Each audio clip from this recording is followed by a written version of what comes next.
सोलापूर प्रादेशिक परिवहन अर्थात आरटीओ कार्यालयातील कर्मचारी बेमुदत संपावर गेले असून त्यामुळे नागरिकांची गैरसोय होण्याची शक्यता आहे।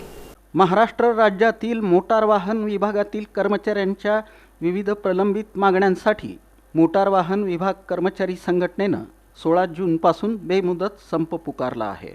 या संपामुळे प्रादेशिक परिवहन अर्थात आरटीओ कार्यालयातील अनेक कामकाजांवर परिणाम होण्याची शक्यता असून नागरिकांची गैरसोय होण्याची शक्यता व्यक्त केली जात आहे।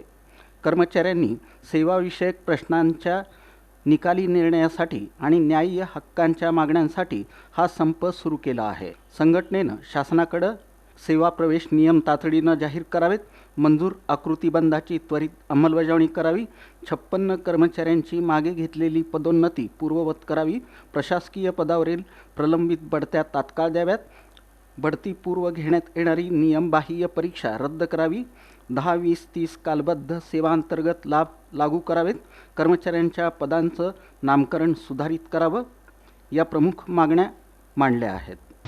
आमच्या मागण्या खूप प्रलंबित आहे, बदल्यासंदर्भात आहे, पदोन्नतीच आहे आणि नावामध्ये पदनाम बदलसाठी आहे। असं वेगवेगळ्या आमच्या मागण्या आणि ह्याच्या आधी आम्ही पत्रव्यवहार केलेला आहे मंत्र्याशी, तरीही त्यांनी काय दखल घेतली नाही। त्यामुळे आम्ही आधी 2 तासाचे लक्षणीय संप केले, 1 दिवसाचे केले, तरी बी काय हे झालं नाही। त्यामुळे आजपासून पूर्ण राज्यभर बेमुदत संपावर आम्ही पूर्ण आरटीओ संघटनेचे जेवढे कर्मचारी सर्व संप करत आहे आणि संप यशस्वी करणार आहे 100%।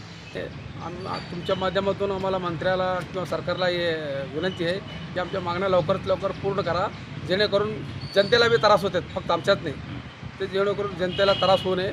आणि आमच्या मागण्या एकदम लहान छोटे मागण्या आहे, ते सरकारच्या अंडरमध्ये त्यांनी जर सरकार ठरवलं तर 1 दिवसात मागण्या पूर्ण होऊ शकतो।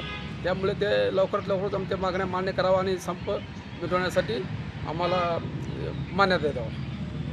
दरम्यान संपामुळे वाहन नोंदणी, परवाना, फिटनेस तपासणी, परवाना नूतनीकरण आदी आरटीओच्या विविध सेवांवर परिणाम होण्याची शक्यता असून नागरिकांना काही प्रमाणात अडचणींचा सामना करावा लागू शकतो।